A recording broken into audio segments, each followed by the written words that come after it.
Welcome to Famous People, English Stories. Ready to level up your English?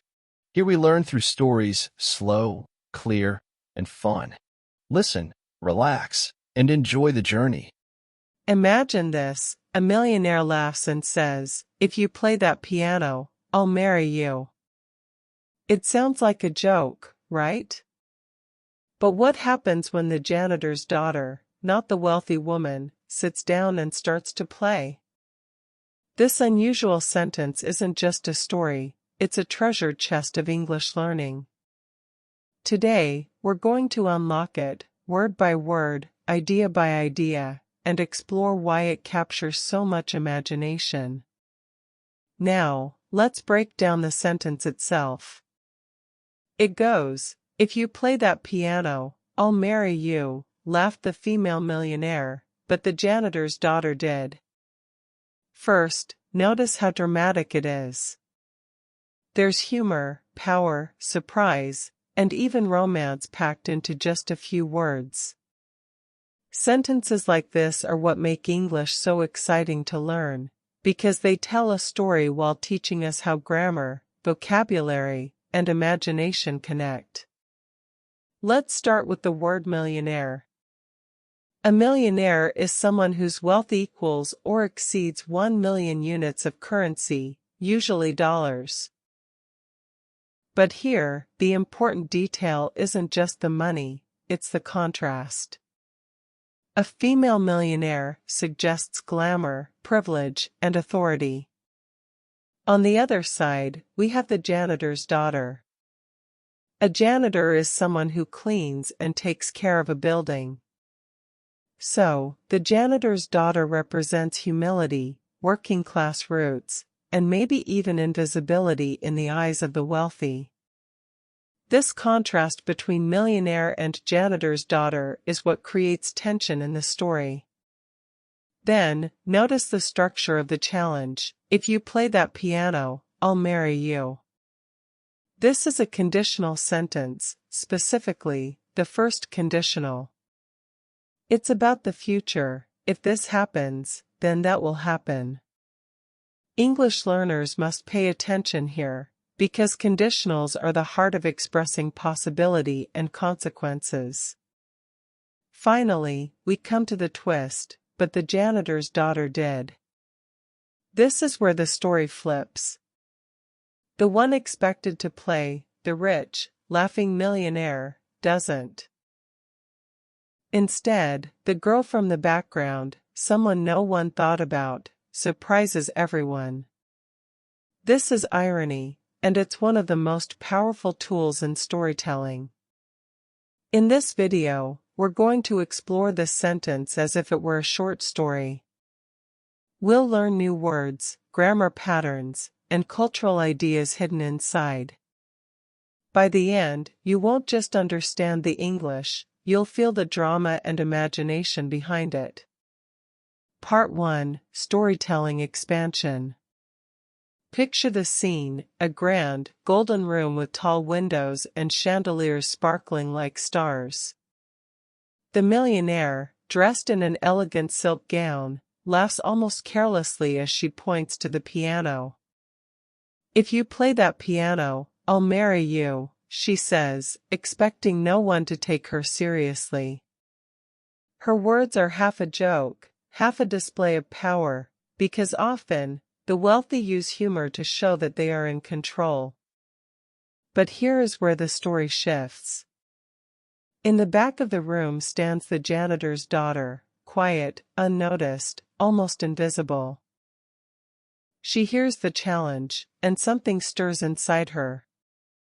While the millionaire speaks in jest, the young girl takes it literally. This is an important cultural note. In English, tone and intention matter as much as words themselves. To speak in jest means to say something as a joke, not meant to be taken seriously. Yet the janitor's daughter decides to turn this jest into reality. She steps forward, and everyone turns in surprise. Imagine the whispering, "Who is she? What is she doing?" The word did at the end of the original sentence, but the janitor's daughter did, is short but powerful. Grammatically, it's an example of an ellipsis, where words are left out because they're understood from context. Instead of repeating "the janitor's daughter did play the piano," English allows us to simply say did. This makes the sentence more dramatic and concise. Now, think about the piano itself. In many cultures, the piano symbolizes refinement, education, and high society. It is not just an instrument, it's a status symbol. For the janitor's daughter to sit at the piano is, symbolically, to cross a boundary between classes. Here we find one of the great themes of English literature and life itself, the crossing of social barriers. When her fingers touch the keys, the sound is not clumsy. It is graceful, confident, perhaps even more beautiful than anyone in the room expects. This teaches us the English word underestimate, to think someone is less capable than they really are. The millionaire underestimated the girl, assuming only people of wealth and privilege could command music and attention. But English loves stories of the underdog, the person who rises from nowhere and surprises everyone. And so, this one sentence, though short, contains layers of meaning, humor, irony, grammar, and culture. It shows us how English can compress an entire drama into a handful of words. Part 2, Analysis and Life Lesson. Now let's step back and ask, why is this sentence so powerful for English learners? Why does "if you play that piano, I'll marry you" laughed the female millionaire, but the janitor's daughter did stay in our minds? The first reason is structure. The millionaire's words use the first conditional, if plus present tense, will plus base verb. Example: if you study every day, you will improve your English. This structure is everywhere in English conversation because it connects present actions with future results. By studying this sentence, learners can practice one of the most useful grammar tools in the language. The second reason is contrast. In English storytelling, contrast creates drama. We have a millionaire versus a janitor's daughter. We have wealth versus poverty, power versus humility, expectation versus surprise. These opposites make the story memorable, and English speakers often use this technique in jokes, novels, and everyday speech. The third reason is irony. The millionaire laughed, thinking no one would dare take her seriously. Yet the least expected person accepted the challenge. Irony is when the result is opposite of what you expect. This is key for English learners because irony is deeply woven into humor, literature, and conversation. Without recognizing it, you might miss the real meaning of a story. Now let's talk about vocabulary. Notice the verb laughed. It's important not to confuse it with smiled. A smile is silent, a gentle curve of the lips. A laugh, however, is a sound, an outburst of amusement. But here, her laughter is not pure joy, it's dismissive. She's laughing at the impossibility of her own words. That's another subtlety. Laughter can be kind, but it can also be cruel. Then there's the small but mighty verb did at the end. As we saw, it's an ellipsis. English often drops unnecessary repetition, trusting the listener to fill in the meaning. For learners, this is a reminder, sometimes less is more. In English, one word can carry the weight of an entire action. And finally, there's the life lesson. This sentence is more than grammar and vocabulary, it's a metaphor for learning English itself. Many people think mastering English is only for the wealthy, the privileged, or the naturally talented. But often, it's the underestimated learner, the one who comes quietly from the background, who surprises everyone with fluency and confidence. Like the janitor's daughter, you too can step forward, touch the keys of the language, and create music no one expected. Conclusion. So, what do we finally take away from this unusual sentence? If you play that piano, I'll marry you. Laughed the female millionaire, but the janitor's daughter did.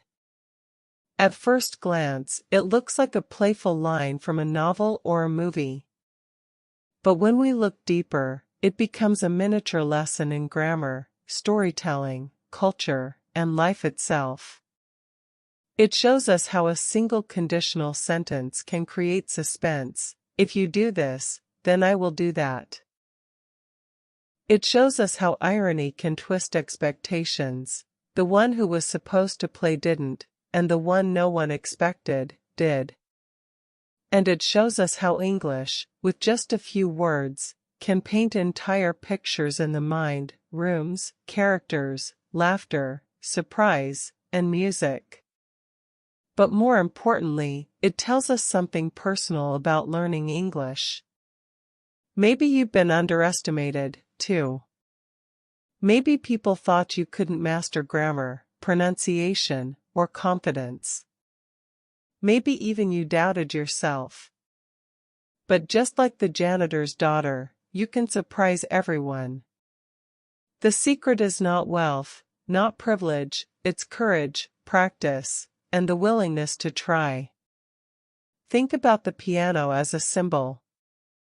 The millionaire saw it as an object for show, a challenge to be laughed at. But the janitor's daughter saw it as an opportunity. That's exactly how English works. Some people see it as too hard, too exclusive, something only for others. But if you sit down, place your hands on the keys of vocabulary and grammar, and begin to play, step by step, you'll realize you can create something extraordinary. So here's my challenge to you. Just like the janitor's daughter, take the next step. Don't wait for permission. Pick up a new word today and use it. Practice a conditional sentence aloud. If I practice every day, I will become fluent. Leave me a sentence like that in the comments below, and I'll check it. If you found this lesson inspiring and helpful, make sure you subscribe, because more unique stories and English lessons are coming your way. And remember, language, like music, is not about where you start. It's about how bravely you decide to play.